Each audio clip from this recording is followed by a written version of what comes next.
Sabia que estima-se que entre 4 e 6 milhões, é muita gente, de brasileiros tenham síndrome do pânico e é mais comum, adivinha? Mulheres. Que coisa, hein? Hoje estou recebendo aqui o psiquiatra, Dr. Rodrigo de Almeida Ramos. Ele vem lá de São Paulo participar do programa. Obrigada pela presença mais uma vez. E é triste, né, a síndrome do pânico, porque ela te impede de muitas coisas, não é, Rodrigo? Muitas coisas. É uma das doenças mais incapacitantes.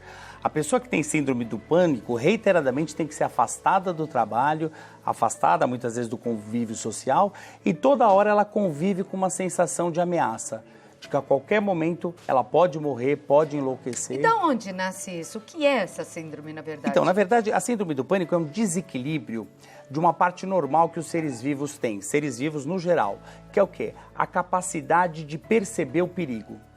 Então, por exemplo, imagina que a gente está andando na rua, de repente a gente vê um Rottweiler, um Pitbull solto que vem correndo na nossa direção. A gente percebe aquele perigo, o corpo fala, atenção, risco de morte. Então, todo o sangue do corpo vai para o nosso cérebro com a intenção de que a gente pensa, o que eu vou fazer? Eu vou lutar ou vou fugir? Então, todo o corpo é voltado para isso. Então, a pessoa começa, o coração acelera para o sangue chegar mais rápido. Você fica pálido, dá uma sudorese, começa a suar frio, começa para quê? Para chegar oxigênio mais rápido no corpo, começa a ter uma hiperventilação, uma dispneia, falta de ar, né? E isso caracteriza o que a gente chama de ataque de pânico. Mas nesse caso tem um porquê. Você viu um cachorro perigoso. É uma coisa normal. Normal. Agora, o que acontece? Às vezes, esse ataque de pânico é acionado em situações em que não tem um porquê. Por exemplo, entrar no elevador, dá um ataque de pânico. Como o elevador não necessariamente está ligado a perigo, nós temos um erro. Esse erro se chama fobia. Então, falar em público gera fobia, dirigir a fobia gera fobia. Está ligada à síndrome do pânico? Ao ataque de pânico. Ao ataque Agora, de pânico. o que é a síndrome do pânico? É um ataque de pânico quando você não está fazendo nada. Você está assistindo televisão, pá! Vem o sinal de perigo no corpo, o coração começa a acelerar. Do nada? Do nada. Palidez cutânea, você começa a se sentir... E a sensação, eu vou morrer agora. Mas e por quê, então? Você descobriu já? Tem uma série de hipóteses, né? Uma das hipóteses mais estudadas é que a pessoa com síndrome do pânico ela é mais sensível a perceber alterações do corpo. Então, por exemplo, qualquer taquicardia, qualquer batimento um pouquinho mais forte do coração, a pessoa enxerga como um perigo. E aí o coração começa a acelerar, acelerar, acelerar, e ela tem certeza de que pode morrer. É aqui que está o problema. Então vem um quadro assim. Agora, essa pessoa, ela nasce com uma vulnerabilidade genética. Para isso. Agora, uma pessoa que tem síndrome do pânico, como reage diante do perigo? Por exemplo, o avião deu uma pane, começou a chacoalhar muito, a pessoa já não gosta muito de voar, está lá dentro, né? Ela tem a síndrome do pânico. Essa situação de medo, né, vai piorar, vai fazer o quê com essa pessoa? Tende a desencadear uma crise. Né? Qualquer situação que tem um perigo real, o paciente então, com síndrome do pânico, então ele ela vem tende do a ter... nada ou diante de algum fato. O começo, vamos dizer assim, geralmente o começo vem do nada. Tá. Depois essa pessoa, ela começa a ficar mais sensível a percepções do corpo. Então você tá lá, dá qualquer taquicardia, você fala, pronto, vai voltar a crise. Mas pode ser na coisa externa. Pode, assim. mas assim, isso que você descreveu é o que a gente chama de fobia. Então, a primeira coisa importante é diferenciar ataque de pânico da síndrome do pânico. Agora, a fobia, ela pode paralisar uma pessoa? Pode paralisar. O ataque de... Desculpa, doutor. A pessoa pode ter fobia sem ter síndrome do pânico? Pode. Pode? Pode. E por isso que é importante diferenciar a síndrome do ataque. Ataque de pânico é normal. A síndrome me parece várias coisas juntas. Então, a síndrome é a repetição do ataque de pânico sem uma causa. Tá. Quando você tem um ataque de pânico com uma causa, o nome é fobia. Então você está no avião, começou a dar taquicardia, falta de ar, porque você está no avião, fobia de avião. Mesmo que ele não esteja em pane, mesmo que não esteja chacoalhando. Não, tem gente que, exatamente, tem gente que tem isso entrando no elevador. Ou fobia de borboleta. Olhou para a borboleta e fala, vou morrer. Ela vai me matar. Mas o pensamento é sempre esse, vou morrer? A sensação, ou eu vou morrer, ou eu vou enlouquecer. Eu vou perder o controle sobre mim.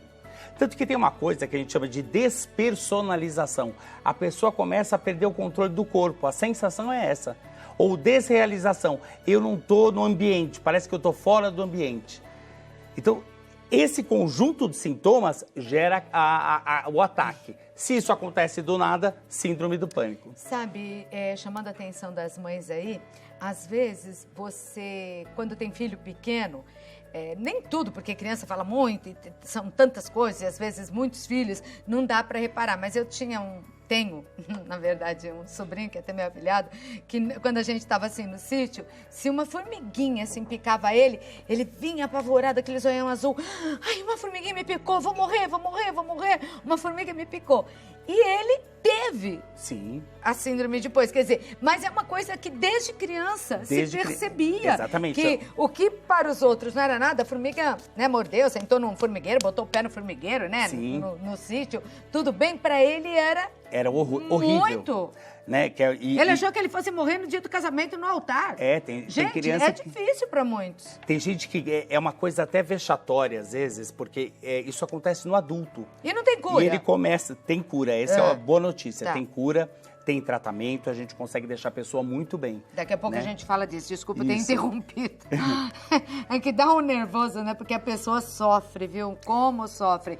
Então, às vezes aparece na infância, às vezes aparece na fase adulta? Geralmente, aparece muito pouco na infância. O que mais aparece é na fase adulta. Adulta, né? Que idade? Adulta, quando você está saindo da adolescência e indo para a fase adulta. 20 e poucos, dos 20 aos 30 anos é onde mais tem, onde mais vem a crise. Né? Não sabemos exatamente por quê. Se é porque está saindo da adolescência, se começa a encarar as questões da fase adulta. E uma coisa curiosa, como você disse, é mais comum em mulheres, como a maioria dos transtornos mentais. Né? Mais não vem comum. Não. O que é isso? O que é isso, doutor? Pois é. Jura? As mulheres pagando as penitentes. Mais uma das penitentes. Que é isso? Olha, eu tenho um depoimento, adivinha, de uma mulher. A Itamires Santos, ela tem 31 anos e vai contar um pouquinho sobre o seu diagnóstico, o que aconteceu, o que está acontecendo, e tem uma pergunta para você também. Vamos lá, Itamires, vamos falar com o doutor. Boa tarde, Claudete. Boa tarde, doutor. Eu me chamo Itamires, tenho 31 anos. Em 2011, eu fui diagnosticada com a síndrome do pânico. Eu comecei a passar mal e cheguei a pensar que eu estava com algum problema físico. Tinha dores no corpo, a coluna, eu tinha dores, falta de ar. Então eu procurei vários médicos, até que um neurologista pediu uma tomografia do crânio e não deu nada. Então ele encaminhou eu ao psiquiatra e teve o diagnóstico de síndrome do pânico. Fiz um tratamento até 2015. Em 2015 eu cortei a medicação por conta própria, porque eu já me sentia super bem. Então eu fiquei 4 anos sem sintomas nenhum. Agora esse ano, em maio de 2019, os sintomas voltaram. Eu tive uma crise na minha casa.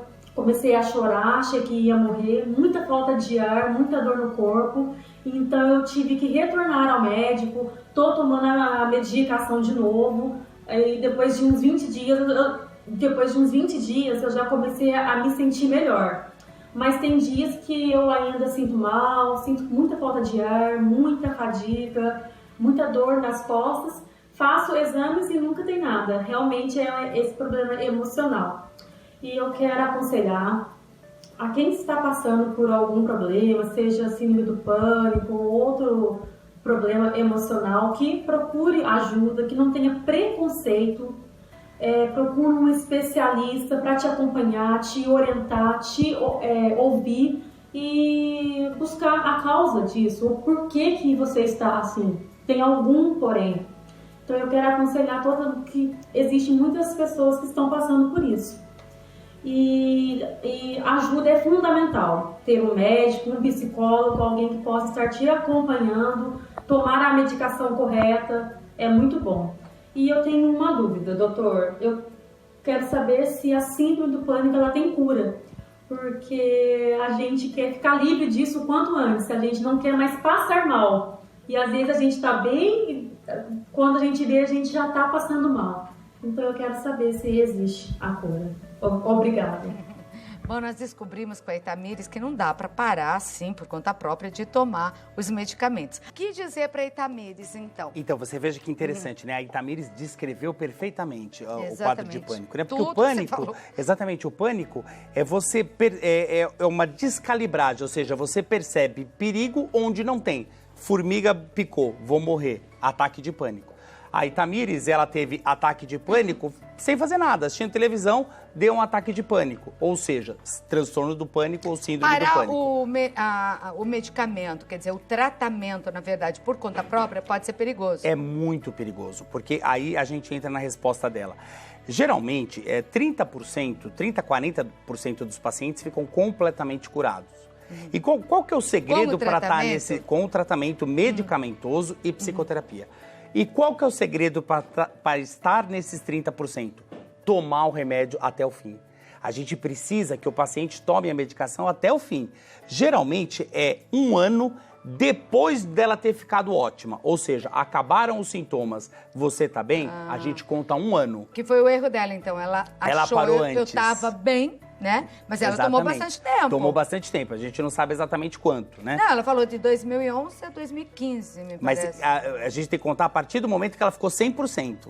Se demorar 3 anos para ficar ótima, e pode demorar, então? Pode. Porque às vezes você demora para achar a medicação, às vezes demora para psicoterapia encaixar. Então, às vezes demora. Então, assim, uma vez fazendo isso, ok, a chance de cura é alta. E vocês vão reduzindo a dosagem? Passou esse 1 ano, a gente vê as condições em que a pessoa está e começa a reduzir devagarzinho. Agora, na medida que ela parou antes da hora, a chance de recaída supera 50%.